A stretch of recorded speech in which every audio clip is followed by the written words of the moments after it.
يا صباح الورد والفل والياسمين على اجمل متابعين في الدنيا.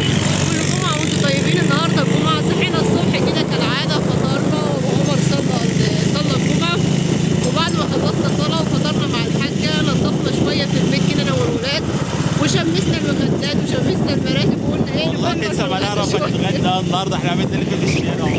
قلنا ناخد ابو عمر كده ونروح السوق نشوف هنتغدى. احنا متعودين يوم الجمعه بننزل السوق مع بعض نجيب الغدا بتاعنا.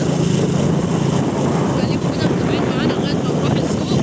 النهارده طبعا قلت لكم الجمعه وكل جمعه وانتم طيبين. ما تنسوش يا جماعه الاشتراك وتفعلوا زر الجرس عشان يوصلكم والله يا معلم لسه ما نعرفش نتغدى، يعني احنا نازلين كده رايحين السوق مع بعض. واحنا في طريقنا للسوق عدينا كده على على المقابر نقرأ الفاتحة لحماية ووالدته وجميع الأموات. احنا ايه برضو متعودين على كده، كل جمعة بروح انا وابو عمر كده واحنا رايحين السوق ايه ندخل كده ندخل على المقابر نقرأ الفاتحة والدعاء ونمشي. ابو عمر جاي من بعيد كان بيركن المكنة. وصلنا خلاص وصلنا المقابر.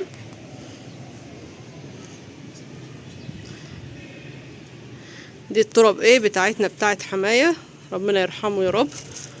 نيجي هنا نقرأ الفاتحة يوم الجمعة انا وابو عمر في طريقنا كده واحنا رايحين السوق. نجيب غدا بنقرأ الفاتحة ونمشي على طول. دي المقابر ايه بتاعتنا، واخدين بالكم بتاعتنا يعني. ربنا يرحمهم يا رب ويرحم جميع اموات المسلمين اجمعين. يا ابو عمر انت مش معانا؟ يلا على السوق بقى بعد كده بعد المقابر. ايه زيكم عاملين ايه؟ وحشتونا كتير كتير يا اجمل متابعين في الدنيا.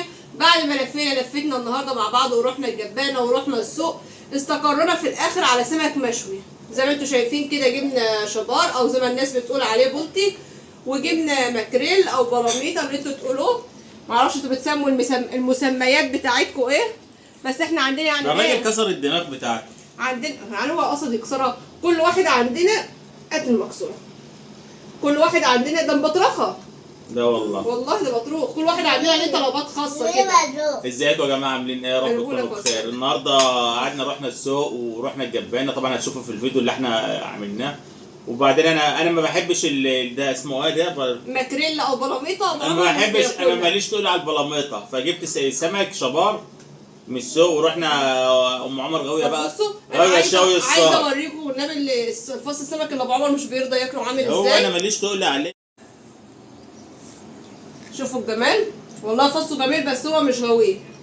تعالى بابا هنا يا عمر عشان قشر لي السمك كده احسن. مش عارف قشر لي السمك. هي بتبدا كده بقشر لي السمكه.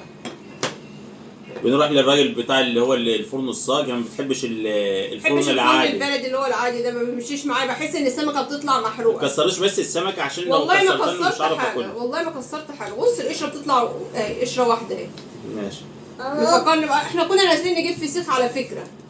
الدنيا حر عندنا ولا على النار. وامبارح كان في رعد وبرق وكان حاجات رعب امبارح والله.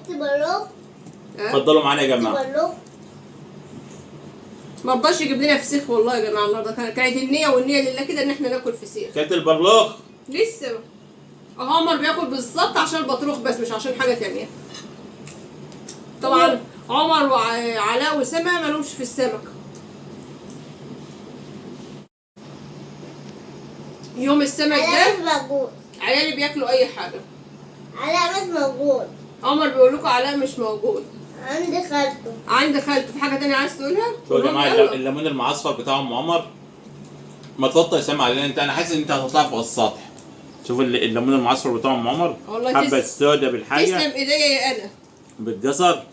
ده متملح تقريبا يعني من قبل رمضان. من قبل رمضان بزمان. ده متملح من السنه اللي فاتت، داخل في 10 شهور. بس حاجه بتضرب نار. بس لسه فاتحينه اليومين دول. مش عايزين نطول. عشان ما تزهقوش بقى. ما تنسوناش يا جماعه في اللايك والشير وتفعيل زر الجرس، ويا رب نكون ضيف عليكم. التعليقات الحلوه بتاعتكم.